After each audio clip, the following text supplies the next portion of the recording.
Welcome to the $100 MBA Show. If this podcast was a piece of candy, it would definitely be dark chocolate. None of the junk, just the pure good stuff. And we give it to you daily with our 10-minute business lessons for the real world. I'm your host, your coach, your teacher, Omar Zenhom. I'm also the co-founder of the $100 MBA, a complete business training and community online. I am also the person that comes up with these corny catchphrases at the start. If you want a better catchphrase, tweet at us at BizRepublic on Twitter. We would love to hear from you. If you're following along, you know today is a guest teacher episode. Today we have my friend Grant Baldwin. Grant Baldwin is a professional speaker. He also has his own podcast called How Did You Get Into That? I was on his podcast recently. I had a lot of fun.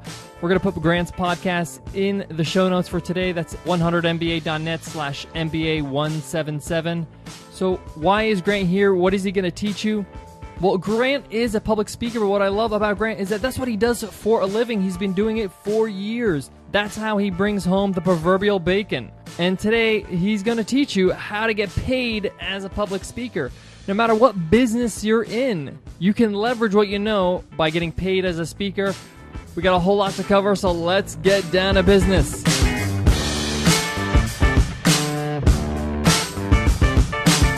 This episode of the $100 MBA Show is brought to you by Nadex Binary Options Trading. As a listener to the $100 MBA Show, you know how far $100 can go, and so does Nadex. With just $100, you can get started with Nadex Binary Options. You trade on whether you think the market will be above or below a certain point by a certain time. Go to Nadex.com, open up a free account. That's Nadex, Nadex.com. Futures, options, and swaps trading involves risk and may not be appropriate for all investors. So like I said, regardless of what your business is all about, you have become an expert at something. Now, expert becomes this grand word, but you know more about something than other people do. And that puts you on that pedestal. That puts you on that stage where you can get paid as a speaker. It also helps you refine your craft, and you might as well get paid for it. What Grant's going to focus on today is how can you get paid as a public speaker. I've reached out to Grant many times to seek his advice in this area because, as you know, I'm speaking at many places this year at conferences, and I found that he knows a whole lot about how to get booked as a speaker. I don't want to steal any of his thunder. He's the expert, so let's pass it on. Grant, take it away. Hey everybody, this is Grant Baldwin, host of the How Did You Get Into That podcast. Thanks for joining me today. Today, I'm going to be teaching you all about how to get booked as a speaker. Let's get down to business. Here we go. All right, my friends, excited to hang out with you today, excited to get into this subject and topic that a lot of people are either incredibly terrified of or incredibly fascinated by, this idea of public speaking. I don't know what it is, but being in front of a group of people presenting is either something that it just terrifies you to no end, or is just this incredible rush of a feeling. And I've been a professional speaker now for nearly a decade. I've given literally hundreds of presentations for thousands and thousands of people. I've spoke to classrooms of a handful of people and presented one time in an arena with over 13,000 people, which was actually pretty cool, I might add. And speaking is a great way to grow your audience or platform. It's a powerful medium to share an idea or a concept. It's an incredible tool for building relationships. And for me personally, it's a lot of fun. And so no wonder so many people are fascinated by this topic, and I'm excited to get into this today. So if we all agree that speaking is a great skill to possess for both personal and professional reasons, then comes the question, how do I actually get booked and preferably paid to speak? Well, I'm glad you asked, my friends. Let's get into it. Let's start with a couple of foundational questions, a couple things I want you to consider. Number one, who do you want to speak to? If you could talk to any audience about anything, who would you want to talk to? Who would it be? Who is the group of people that gets you excited to speak to? Maybe it's students, maybe it's teenagers, maybe it's college professors, maybe it's entrepreneurs, maybe it's executives, maybe it's moms, maybe it's model train enthusiasts, maybe it's moms of model train enthusiasts. Whoever it is, who is it that makes you say, yes, these are my people. I must talk to them. I have something that I have to say to them. So number one, who is it that you want to speak to? Number two, what is it that you want to speak about? All right, so let's assume for a second, go back to question number one. Let's assume that you could speak to that ideal audience. what would you say? It's one thing to hang out with them. It's another thing to have something to actually communicate and a lesson to actually bring to the table. So what would you want to say to this audience? What would you want to share with them that will enrich their lives or to improve their businesses or to change their world in some specific way? What is it that you would want to say to them? Now, here's just a little bonus tip here. This is free, okay? Just because you know who you want to talk to and what you want to talk about doesn't mean someone will actually pay you for it. There are certainly topics that the market will generally pay for and others that they generally won't. So how do you know the difference? Keep listening. How's that for a little tease? Let's keep moving on. Number 3. All right, so we've covered number 1, who do you want to speak to? Number 2, what do you want to speak about? Number 3, what makes you qualified to present on this subject? Of all of the speakers on the planet who could present on this topic, why you? Perhaps maybe you have some fancy degree on the subject. Maybe you have some significant life experience. Maybe you've produced serious results with what you want to share. The good news, though, is that you don't have to have some type of fancy or lengthy pedigree to be able to speak on a certain subject. You don't have to have won American Idol or have been on Survivor. Is that even still on? I don't even know. You don't have to have won a Nobel Peace Prize. You don't have to do anything like that. I remember this was a big concern of mine when I got started. I would do mostly motivational speaking, and so a lot of times people would ask me what my story was. And a lot of times what they were really asking was, what was the tragic life event that you had to overcome that makes you qualified to motivate us today? And it was just kind of like this thing where I was like, I don't have any fancy story. Like a good friend of mine, there's another speaker. He had cancer as a child, had his leg amputated as a kid, and then has this like overcoming obstacles type of story where he went on to be in the Paralympics for downhill skiing.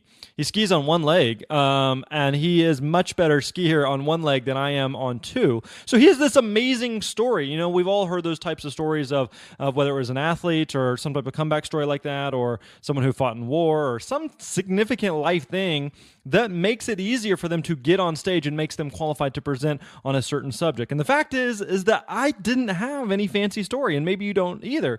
I mean, I had a couple hiccups along the way, but nothing like newsworthy or like life-altering for most people. And that's okay. There's value in just being a really good speaker or being able to eloquently talk about a topic. Now, as we go through these questions here, again, who do you want to speak to? What do you want to speak about? What makes you qualified to present on the subject? Which, let me jump in here.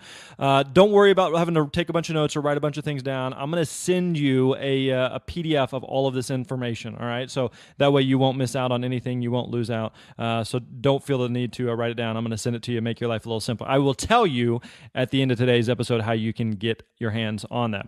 So now that we have an idea of what our answers are to some of these questions, and again, you may not know the exact details of those. That's okay. I found that the more you speak, the better you'll be able to answer these questions. But in the meantime, come up with some broad answers so we have somewhere to start.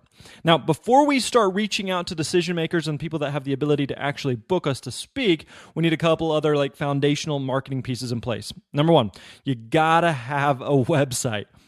Do I really have to tell you this? Like, come on, you listen to the $100 MBA. You know that. You need a good website. Omar, he's taught you about this.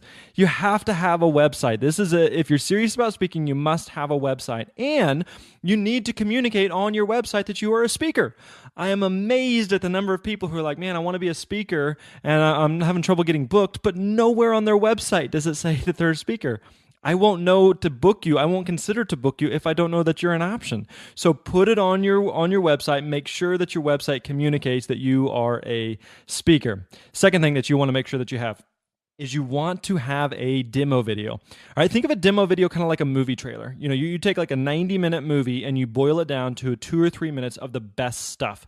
You can watch a movie trailer, have a pretty good idea of what the movie is about and whether or not it's a fit for you. Like we've all sat in the theater and we saw the previews and you see trailers and immediately like, oh, that's for me. That's it. We got to see that when it comes out.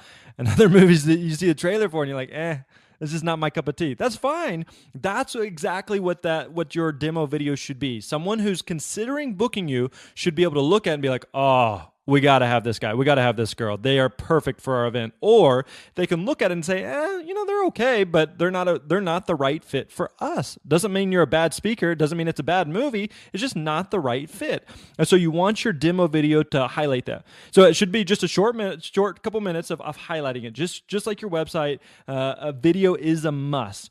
You can tell a potential client that you're really, really good and that you're a good fit for their event, but they're going to want to see it themselves. Now, you may be thinking, okay, but what if I don't have any footage of speaking? That's okay. You start with what you've got. Do you have any speaking engagements coming up? Do you like a small workshop, a Sunday school class, a boardroom presentation, whatever? You just start with what you got. My first demo video was horrendous. It was embarrassing. The lighting was bad. The audio was bad. You couldn't really see anything, but it worked. I got booked from it. And from there, I've been able to upgrade a few times. So you start with what you got, but you have to have a demo video. You need footage of you speaking. All right, third thing that you should try to have, if possible, is some testimonials. Because testimonials, they provide social proof that you know what you're doing. Now, again, I know what you're thinking. Hey, Grant, how do I get testimonials if I've never spoke before? All right. You start with what you've got.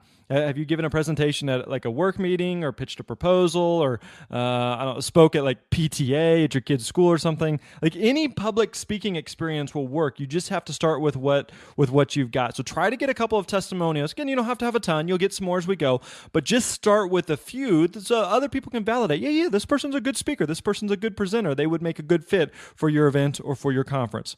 So now that we've got those pieces in place, we've got our website, we've got our demo video, we've got some testimonials, we've got all this put together, now we can start reaching out to some people. But before we do that, one of the things that we have to ask is, what are some of the conferences, what are some of the events where my people go? Where is it that again, go back to that original question, who is it that I want to speak to, what I want to speak about? Then the other question would be, where do these people get together? Where are there gatherings of this group of people? When I started my speaking career, I focused primarily on marketing to existing conferences. Why? Because I knew that they already booked speakers. I didn't have to convince an organization who never hired a speaker that they need to spend money on me. I found it's much easier to get someone to use your service if they're already used to paying for that service in the first place. So where do your people gather? Spend some time on Google or using keywords related to that. If you want to speak to financial planners, just Google Financial Planners Conference. Search for by state, California Financial Planners Conference. Look by your country or wherever your city, your geographical location. Look up those conferences and those events where your people might gather. Now, once you've got some of that figured out, then you can actually start to reach out to people. You can start to connect with other people who may be the decision makers. Now, don't make this mistake. A lot of speakers do this where they find who the decision maker is. They find this conference they would be perfect for, and then they send this long 37-page monologue email about why they should book you as a speaker. It's a horrible idea. Think of this like a relationship. You're starting a relationship. You're reaching out to them. You're trying to find some type of connection there. So start a conversation with them and begin to build that rapport. Find out what their theme is. Find out what they're looking for. Find out speakers that they've had in the past. Do some of your research and then maybe offer some type of suggestion or tip. Now, in the PDF that I promised you earlier, I'm going to include a script of a conversation, like an actual email you can send out, a very short, simple email that you can use to break the ice with a conference planner. As well, I'm going to include for you 4 specific other tips. We're running out of time, but I want to give you some more information. So you can download 4 more tips as well as everything else that we covered and talked about here in a lovely, beautiful PDF. You can go to grantbaldwin.com/100MBA, 100MBA. Again, that's grantbaldwin.com/100MBA. Get your free PDF today.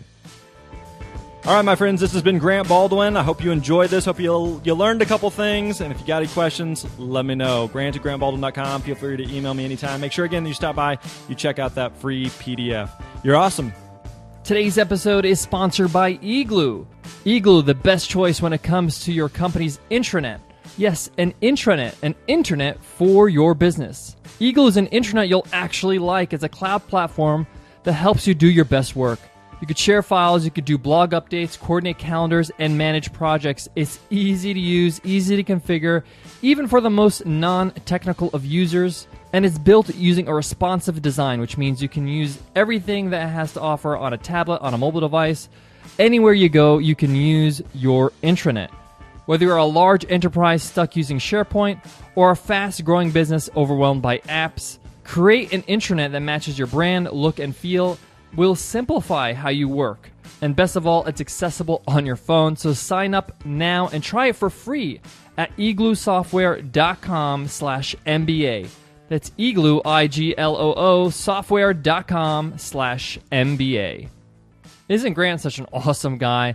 You could tell he's a great teacher and a great speaker and knows his stuff when it comes to getting paid as a speaker. Make sure you check out Grant's podcast, How Did You Get Into That? And don't forget to check out our new podcast, the Webinar Ninja Podcast. This podcast is really making a lot of noise. It's a different type of podcast. We talk about speaking, teaching, presenting, connecting with your audience using the platform, the webinar. I have a feeling you'll love this show. The $100 MBA Show is not going anywhere. We are going to continue this show. The show keeps going strong. We love you guys. But Webinar Ninja is one of our new podcasts that we're offering. Go ahead and check it out on iTunes.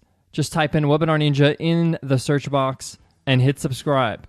Guys, I want to leave you with this. Actually, I just want to leave you with a little tip, something that I found useful, something that really worked for us recently.